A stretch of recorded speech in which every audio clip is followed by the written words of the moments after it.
Hi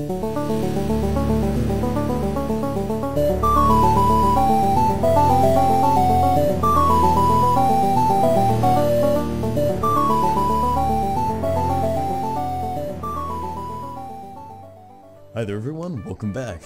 Take a step with me into the missing link as I go over what could make Twilight Princess HD the definitive Zelda game, in my opinion of course. While Twilight Princess is arguably one of the easier Zelda games, sort of, I love it. In fact, it's my favorite.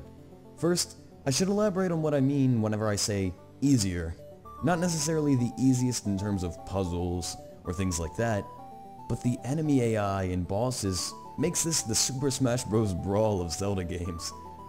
All of the enemies are slow, hesitant to attack, and frankly don't do the damage they should. Which, I guess, is debatable seeing as Link's natural armor is quite extensive in Twilight Princess. He has his white shirt, a thick hay-like padding, chainmail, and his green tunic over all of that, which would definitely reduce damage given. But seriously? A single whack from Ganondorf's sword does half a damn heart?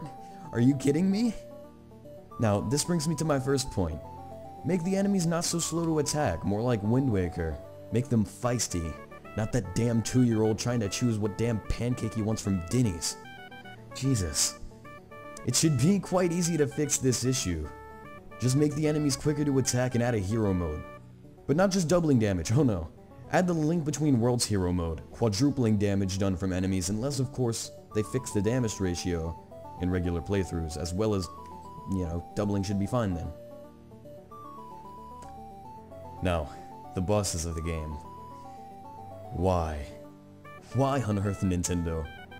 These are arguably the best looking bosses in the series and definitely the most intimidating. So why on earth would you make them so slow and predictable?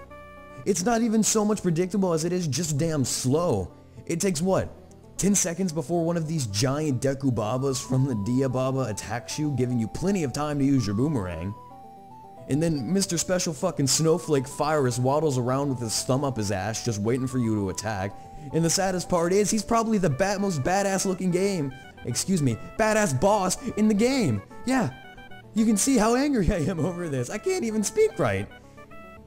And then Morpheal. He's just a joke.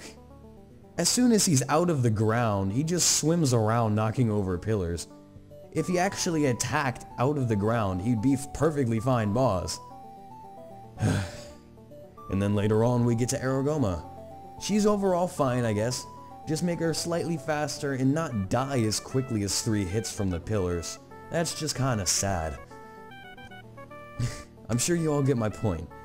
But I find it sadder when every mini-boss in this game is 10 times harder than the actual bosses and more enjoyable.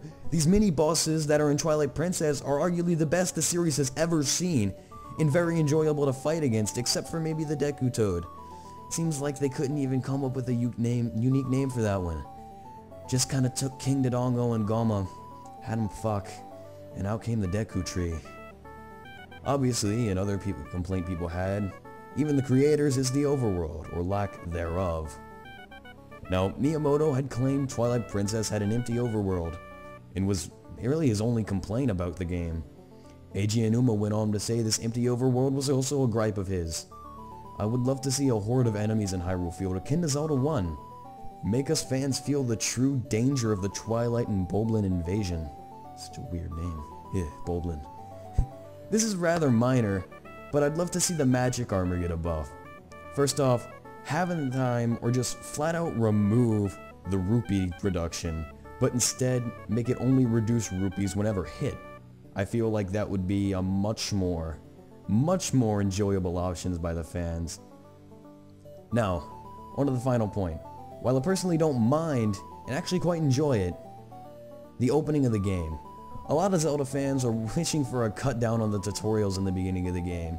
In my opinion, I think it makes Link look more like a human, more like a just normal person in everyday life. No one's ever expecting the Twilight invasion, it just happens.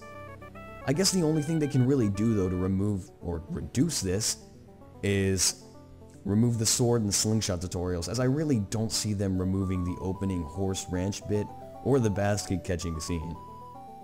So guys, tell me what you think. If you feel I've left out anything other than, the obvious orchestrated soundtrack bit, let me know. I love to read any comments, negative or positive. So until next time, have a good one.